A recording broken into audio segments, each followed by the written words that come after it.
Agora, ouvindo a opinião de grandes especialistas, começando aqui nossa rodada de entrevistas com ele, Fabrizio Veloni, economista-chefe da Frente Corretora. Bem-vindo, Fabrizio, aqui na nossa programação. Bom dia. Bom dia, Paula. Bom dia, Felipe. Bom dia a todos que nos assistem. Bom dia.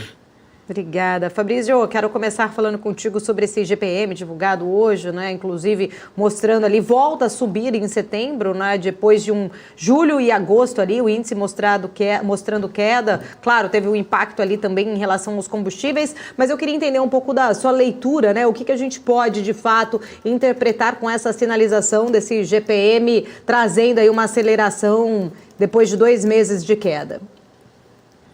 Então, Paulo, o IGPM ele é normal, até com o movimento de redução de juros, você começar a dar uma aceleração um pouquinho maior na economia, visto também que o PIB já vem ali, um PIB um pouco mais forte até que o mercado esperava, e isso vai gerar uma pressão sobre a inflação. Isso gera um esperado quando já se iniciava o movimento de juros, né? O que pode acelerar um pouquinho mais ele é esse dólar um pouco mais elevado, que vai puxar bastante os preços ali que tem alguma indexação a dólar para cima. E isso aí que pode aí surgir um alerta um pouco mais forte no Banco Central, voltando um pouquinho àquele papo que a gente teve aí 1 a 2 meses atrás, né? Que a partir que você começa a funilar os juros brasileiros com o juro americano, o dólar com certeza vai sofrer um pouquinho mais. Então, o IGPM acaba refletindo já um pouquinho esse movimento de redução de juros e essa subida forte de petróleo e dólar aí nos últimos meses. Fabrizio, bom dia. Sempre um prazer falar contigo. Bom dia. Inclusive, nessa discussão, né, sobre inflação, hoje saiu o relatório trimestral, mais ou menos em linha aí com o que o Banco Central já vinha sinalizando, né, uma leve elevação de algumas projeções para os próximos anos, mas o que chama atenção é que também, né, bastante em linha com aquela meta contínua mais para os próximos anos, né, chegando a 3,1% lá em 2026. Claro que tem muito chão pela frente, tem muita coisa que pode ou não acontecer para a concretização desse cenário, mas a gente tem visto uma inflação mais comportada, mesmo que parece que chegou no fundo e está voltando a subir. Talvez a inflação não seja o maior dos problemas do Banco Central por aqui. Como que está essa visão, né? Você tem essa percepção de que a inflação acaba sendo deixada um pouco mais de lado? Tem outras prioridades ou outros pontos mais sensíveis que o Banco Central está monitorando nessa dinâmica atual? Ô Felipe, eu acho que o ponto mais sensível hoje é que nós estamos com o Brasil com uma rota de redução de juros, Estados Unidos sinalizando ou que não vai reduzir, ou talvez um pequeno aumento que, no meu ponto de vista, eu acho que acaba sendo muito problemático para a economia americana, ou mais um aumento de juros. E a partir que a gente vai ter esse afunilamento de juros americanos com juros brasileiros, e visto o nosso risco ainda, nós temos as reformas andando, mas ainda um pouco conturbado na cabeça de entendimento de como que vai sair tudo isso no final, e principalmente o fiscal. Isso aí, o fator risco, ele pode entrar diretamente ali na função do Banco Central e tolhindo talvez uma redução um pouco mais forte de juros no Brasil.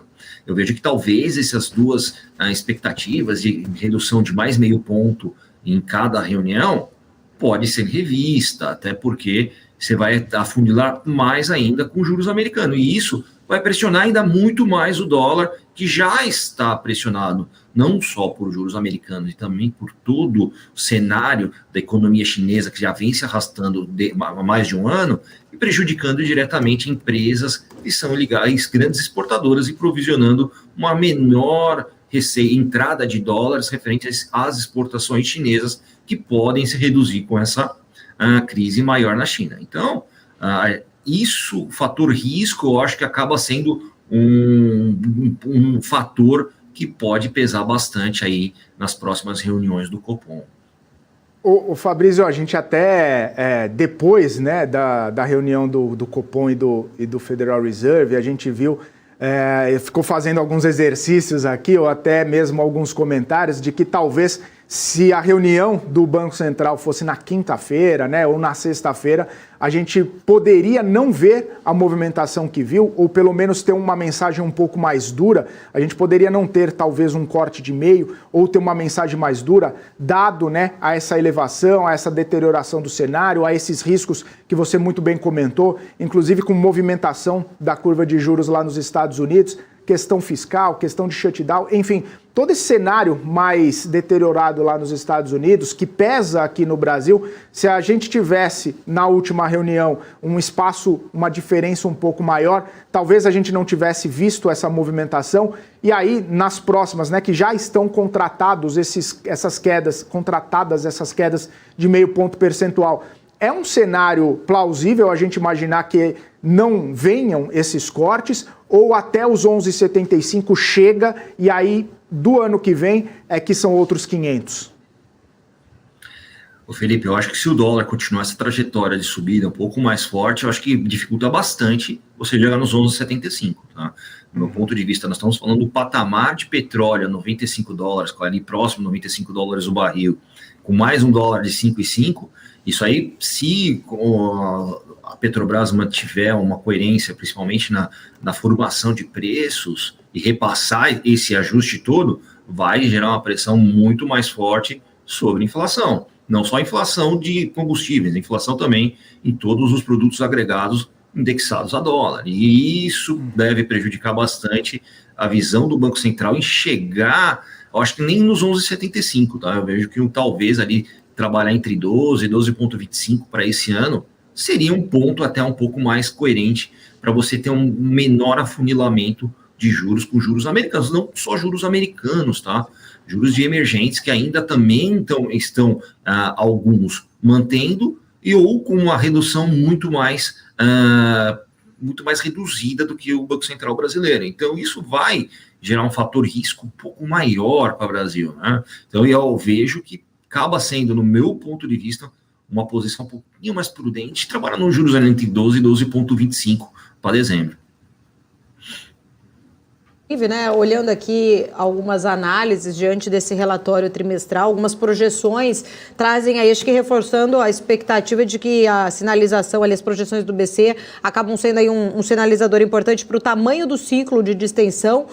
Da forma que, como foi apresentado hoje, você acha que o mercado pode pensar ali, é possível chegar aí, o juro cair a 9% ao ano em meados ali do ano que vem, né? O mercado, a princípio, estava nessa expectativa de ter aí um fim do afrouxamento ali na casa dos 9%. Eu li algumas análises aqui que acreditam que isso não deve chegar aí neste patamar. Algumas casas colocando até em 10% o fim aí do ciclo de queda aqui da Selic.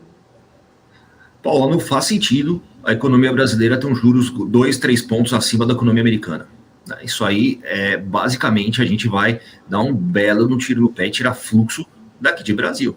Brasil ainda tem, estamos caminhando com uma reforma tributária, estamos caminhando com alguma sinalização de conseguir aumentar a arrecadação, não te falo redução de gastos, que eu não vejo ainda nada ainda sinalizado com redução de gastos, e gerar perto de uma economia americana e você tentar competir com o dólar e com o real enfraquecido. Isso aí vai ser um belo do tiro no pé. Não tem. Se a economia americana não sinalizar e não reduzir juros, isso vai acabar tolhindo a redução de juros do Brasil, com certeza. Então, se chegar nesse ponto de afunilamento, vamos ter problemas graves. Se você chegar aí com 2 ou 3 pontos de diferença de juros americanos, você pode projetar o dólar para cima de 5,30. Então, você já começa a gerar a outra expectativa de inflação e voltar, talvez, para um ciclo que não seja tão interessante para o governo nesse momento. Fabrício, inclusive, né, trazendo um pouco desse contexto, né, o quanto os juros nos Estados Unidos impacta aqui. Ontem a gente até estava comentando, queria ouvir um pouco da sua visão, da sua opinião, né? O CEO do JP Morgan Chase colocando ali, falando que o mundo pode não estar preparado para um cenário pior da economia, justamente com taxas ali, fazendo referências, né, da taxa do Federal Reserve chegando a um patamar de 7%. Eu queria primeiro entender se você acredita realmente que isso, né, possa vir a acontecer, ou é um exagero, de repente, né, pensar aí aí que os juros nos Estados Unidos cheguem a 7%. A gente viu hoje os dados do PIB, dados acho que importantes também, que pode já trazer uma visão até um pouco melhor em relação a essa estimativa. A gente ontem estava debatendo bastante ali quando a gente viu essa fala dele, mas eu também queria entender, né, na sua visão, o quanto a gente vai ter que depender dessa política realmente monetária americana para a gente conseguir aí mensurar aqui o andamento realmente aqui do nosso afrouxamento monetário.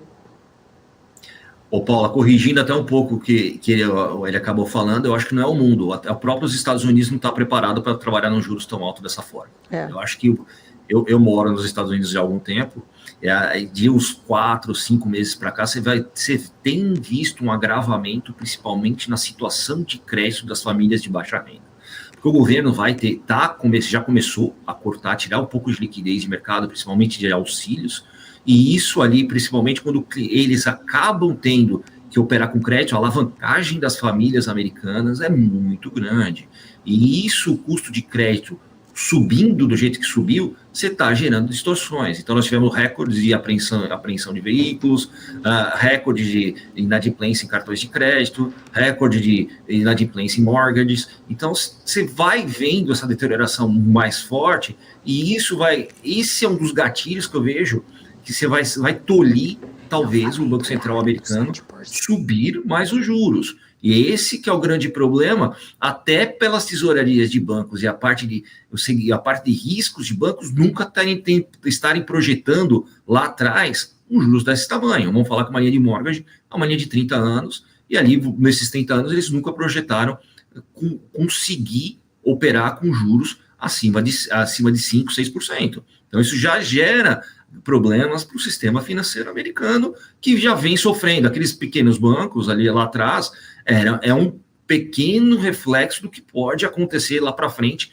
não só em bancos que eram de startups que sofreram bastante ali com pós-pandemia e com esses juros altos, e que você tem uma drenada, principalmente naquelas rodadas de investimentos de fundos de venture capital, que acabam não entrando tão mais forte com elas, que acabavam girando basicamente em cima desses fundos. Então você vai começar a notar uma deterioração um pouco mais elevada, principalmente no segmento de crédito americano, e isso aí preocupa bastante o governo. Lembrando também que eu não vejo que o governo vá fazer isso em preces a um ano eleitoral, que acaba sendo o ano eleitoral americano no próximo ano. Então acaba dificultando e vai acabar tolindo esse aumento de juros, no meu ponto de vista americano. Que os juros podem permanecer por um tempo mais longo? Vejo que sim, mas talvez para o quarto TRI aqui de 2024, você possa começar já a ter um movimento de redução de juros. Fabrício, a gente sabe que toda essa movimentação lá nos Estados Unidos tem trazido bastante peso aqui para o nosso mercado, né? Inclusive, a gente falando em alguns momentos aqui de toda essa queda que a gente está vendo no Ibovespa, além da abertura da curva de juros por aqui também, e claro, uma coisa acabando relacionada com a outra. Ontem a gente viu, inclusive, título do Tesouro, né?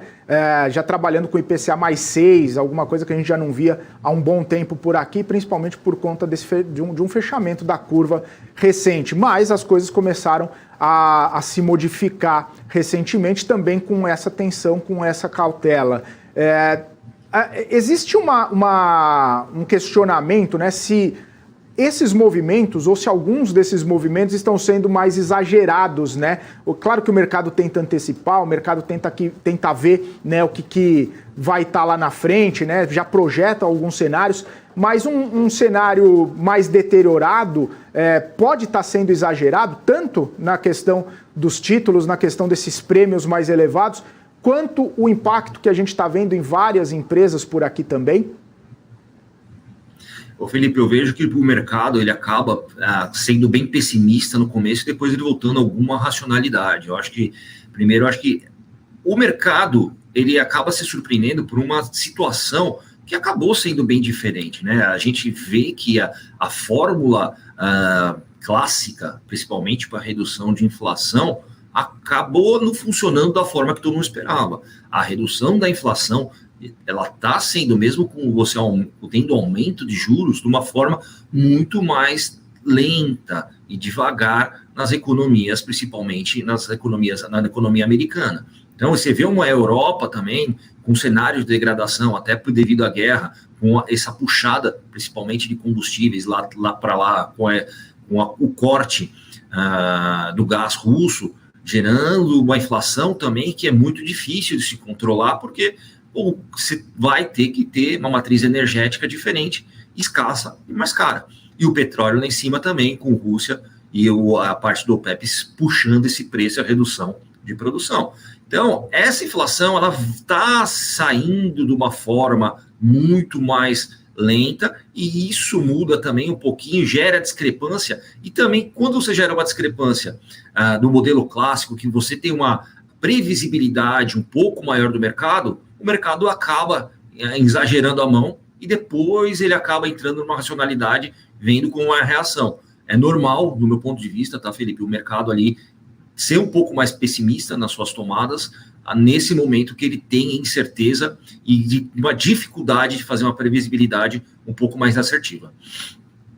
Ô, Fabrício, já que você tocou aí no tema do petróleo, né, queria entender também um pouco da sua visão. Há uma grande discussão aí se de fato, né, a China teria já chegado ali no pico da demanda por petróleo, e qual seria exatamente o impacto disso, né, um impacto mais amplo, essa mudança aí no mercado chinês, refletindo toda essa tendência aí do mercado mundial de energia também. A gente tem visto aí petróleo nas suas máximas, né, e essa grande discussão. Você acredita aí que de fato, né, a gente pode ver, né, a China já estaria aí nesse pico dessa produção de petróleo?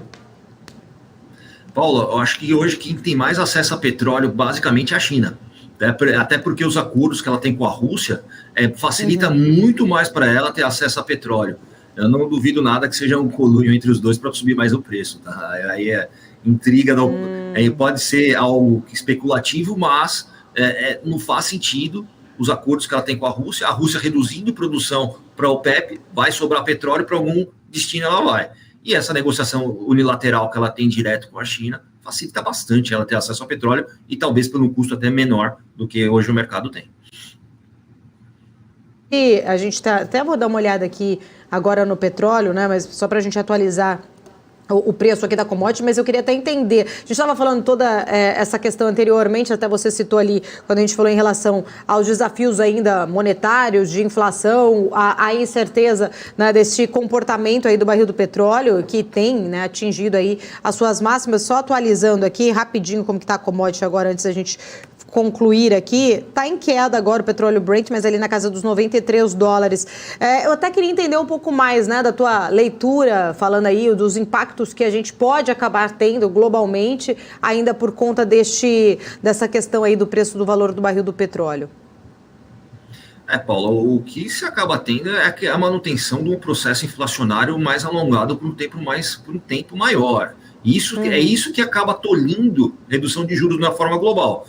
Tolhindo, se é esse que é o grande ponto, que não adianta o Banco Central, vou manter a minha meta de reduzir juros 0,5% a cada lado, chegar lá aos 11,75%, sendo que o mundo não vai reduzir. Se nossos pares emergentes não reduzirem, e os Estados Unidos não reduzir, não gera um cenário favorável para nós reduzirmos também, até com isso vai pressionar e desvalorizar ainda mais o real em relação aos seus pares aí de moedas dos emergentes. Então, isso acaba gerando um cenário um pouco mais dificultoso, principalmente para a redução de juros e uma aceleração também maior da economia mundial. E isso ali, principalmente os emergentes, que acabam sendo bem dependentes ali de exportação de matéria-prima, commodities em geral, acaba tendo uma redução de expectativa de consumo, redução de expectativa de consumo, redução de exportação, menos entrada de dólar também.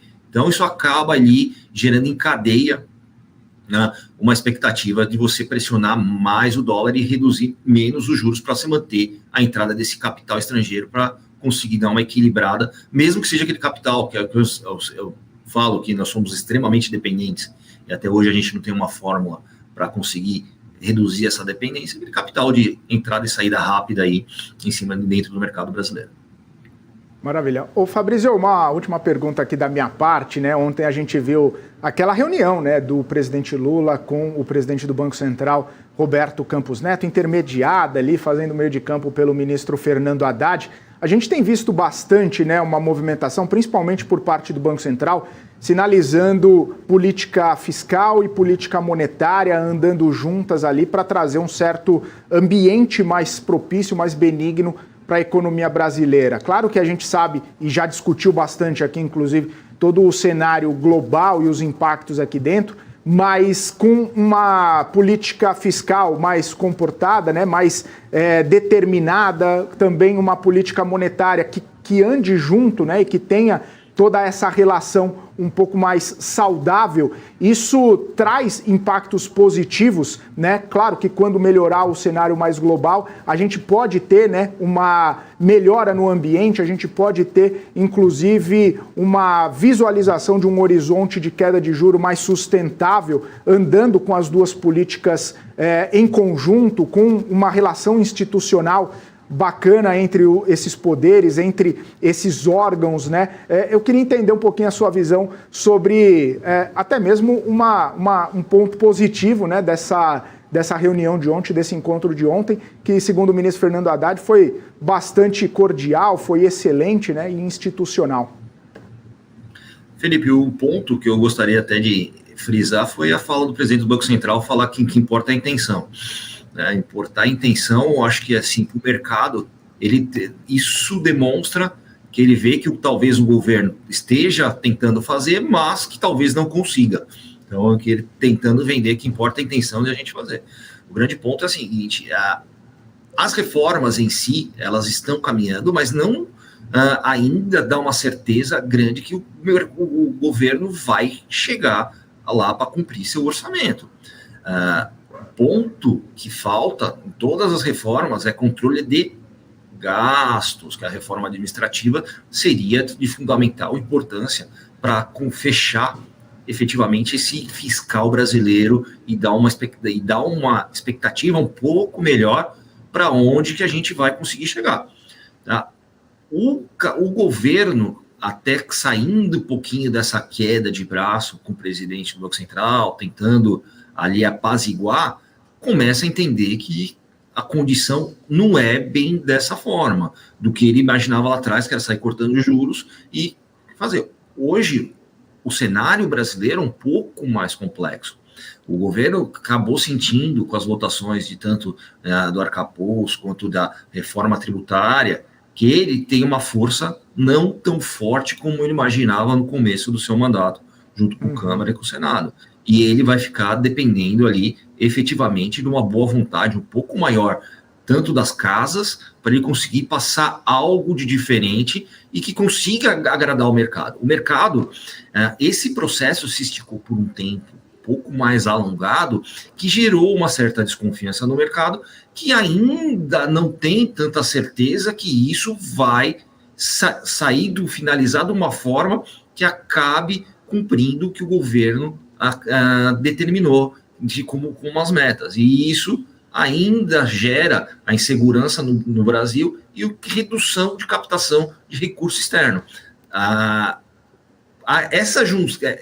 Parar um pouquinho desse embate direto com o presidente do Banco Central me parece muito mais uma posição de técnica dele conseguir abrandar um pouquinho mais o discurso junto ao mercado, que já tem essa desconfiança do fiscal, e aquele embate entre o presidente e o presidente do Banco Central aumentava mais ainda essa insegurança do mercado. Então, eu vejo que é mais uma forma do governo gerar um pouquinho mais de segurança ao mercado, visto que as reformas andaram de uma forma tanto quanto atabalhoada aí dentro do Congresso e do Senado. Maravilha. Fabrício, quero agradecer sua participação, obrigado mais uma vez por estar aqui conosco nesta manhã, sempre trazendo grandes análises aí, muito bons pontos de vista. Espero que volte mais vezes. Uma ótima quinta-feira para você. Até uma próxima.